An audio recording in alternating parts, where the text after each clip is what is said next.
So I thought I should share this short video, especially for beginners who are finding it hard to play chords on the piano or the keyboard. So you realize that when you were starting off, you know that your first triad, the fourth and the fifth are do, mi and sol, fa, la and do, sol, ti and re, and you find it hard to see how you can put all of that together within your session. So I'm going to show you the secret that helps you to play all of this without necessarily moving your hand up and down the keyboard.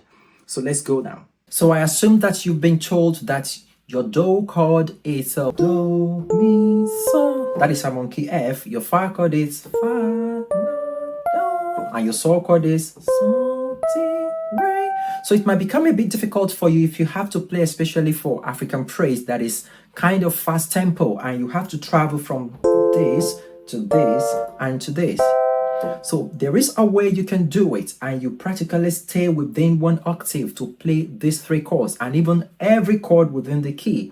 So let me show you how. So on do chord you can have do, mi. So you have this. Fa chord will be, so you have this, and your sol chord will be, so you have this. So that means you can flow easily with this. So that should help you. And I said that you can play all the chords for the entire key without practically leaving the same octave. So let me quickly show you that, then you can take it off from there. So you have,